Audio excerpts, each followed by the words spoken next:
Hello friends, ఎలా ఉన్నారు? నువ్వు వెళ్ళిన చోట నీకు విలువ లేకపోతే నువ్వు ఖచ్చితంగా ఇలానే ఉండాలి. గెలుపు గురించి ఎక్కువగా అస్సలు ఆలోచించుకో. వచ్చిన అవకాశాన్ని సక్రమంగా ఉపయోగించుకో. అది సరిపోతుంది. ఖచ్చితంగా అదే నీకు గెలుపుని తెచ్చిపెడుతుంది. కొత్త విషయాన్ని నేర్చుకోవడానికి నీ మనసు ఎప్పుడూ కూడా యవ్వనంగా ఉండాలి. కోపం వచ్చినప్పుడు నీ మనసుతో పోరాడు. మనిషితో కాదు. సమస్య వచ్చినప్పుడు కాలంతో పోరాడు. కన్నీటితో కాదు. చూసిందల్లా నిజము కాదు. చేసిందల్లా నీ తోడుగా రాదు. సిరి సంపదలతో సుఖం రాదు. బాధ అనేది లేకపోతే సంతోషానికి విలువే లేదు. అనుకున్నవన్నీ జరిగిపోతుంటే పైవాడి అవసరం ఎవ్వరికీ ఉండదు. డబ్బు, సంతోషం అనేవి జన్మ విరోధులు. అవి ఒకటి ఉన్న చోట మరొకటి అస్సలు నిలవదు. మీరు మొదటి అడుగు వేసే ముందు 1కి 100 సార్లు ఆలోచించండి. కానీ అడుగు వేశాక 100 మంది పట్టి వెనక్కి లాగినా వెనుతిరిగి అస్సలు చూడకండి. అన్యాయంగా సంపాదించిన డబ్బుతో చేసే విందు భోజనం కంటే కష్టార్జితంతో తాగే గంజినీరు ఎంతో సంతృప్తినిస్తుంది. ఒక బండను పగలగొట్టే ప్రయత్నాలన్నీ మొదట విఫలమైనట్లు కనిపిస్తాయి, కానీ చివరికి ఖచ్చితంగా ఫలితాన్నిస్తాయి. ప్రతి క్లిష్ట సమస్య కూడా అలాంటిదే.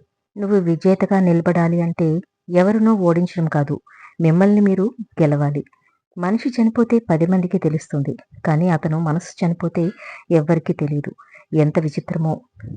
ఏమీ చేతకాని వాడే అవతలి వ్యక్తిలో తప్పులు వెతుకుతాడు. సర్దుకుపోవడం తెలిసిన మనిషికి జీవితంలో ఎన్ని ఒడిదుడుకులు ఎన్ని ఎదురైనా సరే సంతోషంగా ఉంటాడు. నువ్వు అపార్థం చేసుకునే దానిలో 10వ వంతును అర్థం చేసుకోవటానికి ప్రయత్నిస్తే నీ యొక్క ఎన్నో సమస్యలు మటుమాయమైపోతాయి.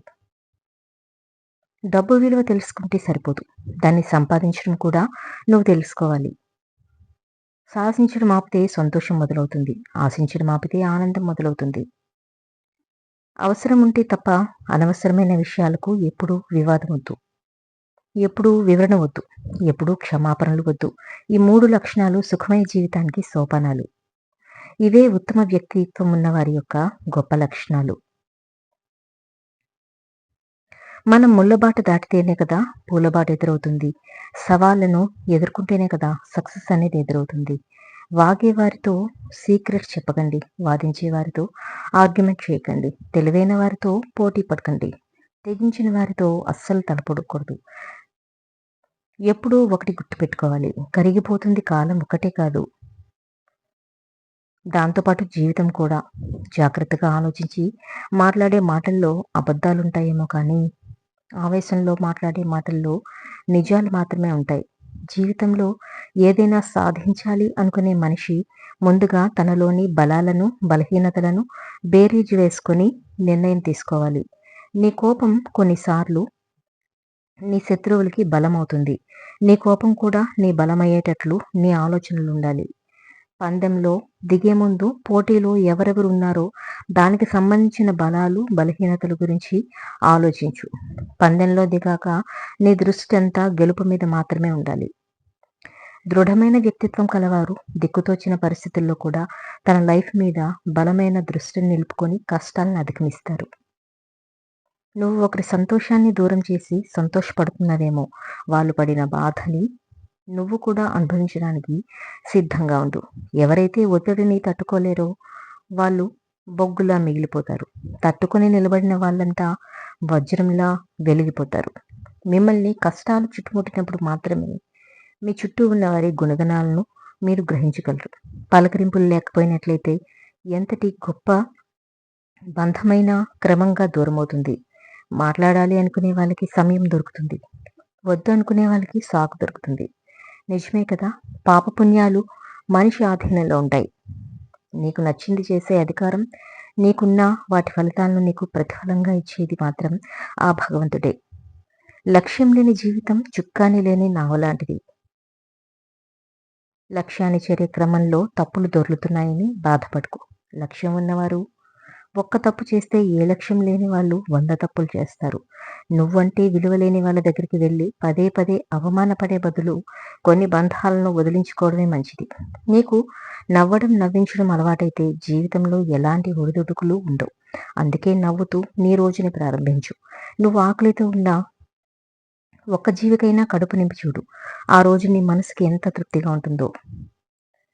నీ గొంతు పెంచడం కాదు, మాట విలువ పెంచుకో.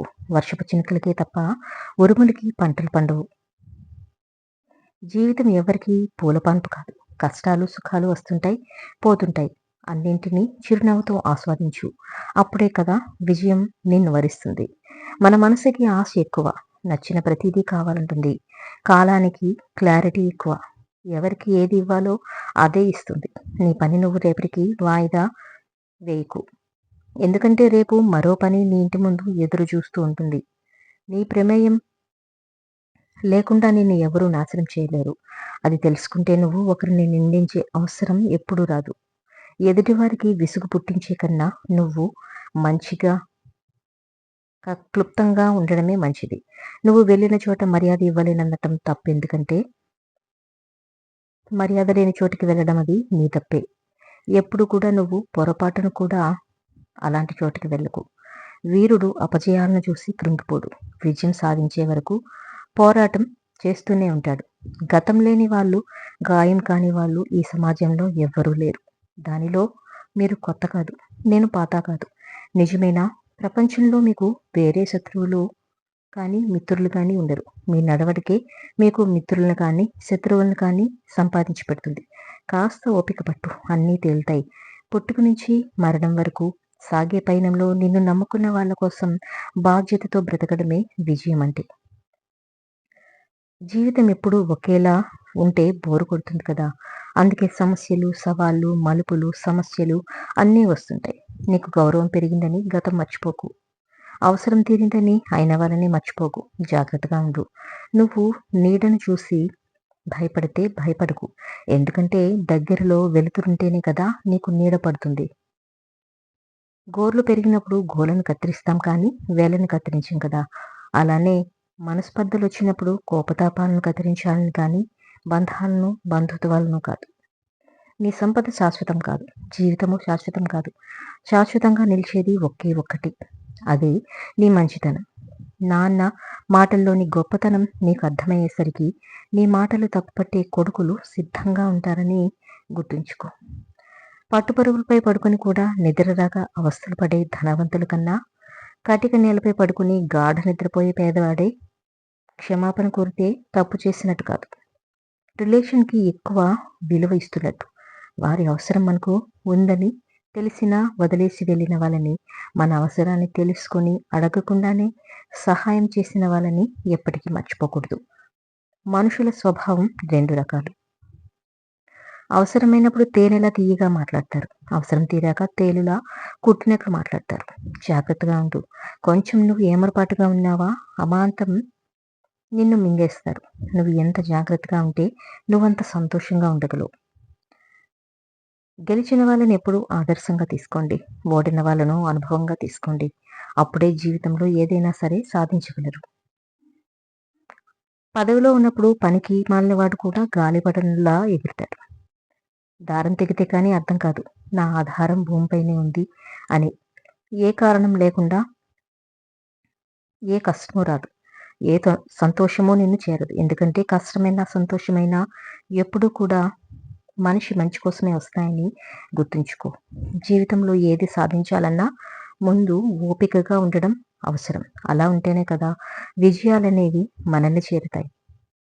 నీ దగ్గర టాలెంట్ ఉన్నప్పుడు మాట్లాడడానికి సిగ్గుపడకు. నీ దగ్గర టాలెంట్ లేనప్పుడు మౌనంగా ఉండడానికి భయపడకు. అప్పుడే ఏదైనా నేర్చుకోగలవు, ఎక్కడైనా సరే రాణించగలవు. నిజమే కదా. మంచి అందంతో పుట్టడం అనేది మన చేతుల్లో ఉండదు, కానీ మంచి వ్యక్తిత్వం అనేది ఖచ్చితంగా మన చేతుల్లోనే ఉంటుంది. నిన్ను సంతోషపెట్టే వాళ్ళంతా మంచివాళ్ళు, నిన్ను బాధ పెట్టే వాళ్ళంతా చెడ్డవాళ్ళు అని అనుకుంటే అది నీ మూర్ఖత్వం అవుతుంది. మీరు ఎప్పుడూ మూర్ఖులతో వాదన పెట్టుకోవద్దు. ఎందుకంటే వారు ముందు మిమ్మల్ని వారి స్థాయికి దిగజారుస్తారు, ఆ తర్వాత వారికి ఉన్న అనుభవంతో మిమ్మల్ని ఓడిస్తారు. జాగ్రత్తగా ఉండండి. కోపం అనేది మంచివారికి కలిగినా చెడ్డవారికి కలిగినా అది ఇతరులకు కూడా హాని కలిగిస్తుంది. అగ్ని అనేది గంధపు చెక్కను కానీ మరొక కర్రను కానీ సమానంగానే కాలుస్తుంది. జాగ్రత్తగా ఉండాలి. జీవితంలో అందరూ చేసే తప్పు ఇదే. సంపాదించిన దాంతో తృప్తి పడకుండా, ఇంకా సంపాదించాలి అనే ఆరాటంతో మనకి ఉన్నదాన్ని కూడా అసలు ఆస్వాదించలేరు. ఎంత విచిత్రమో చూడండి. నీరు వాడకం లేకపోతే పాచి పడుతుంది. ఇనుము తుప్పు పడుతుంది. అలానే మాటలు లేకపోతే మమతలు మాయమవుతాయి.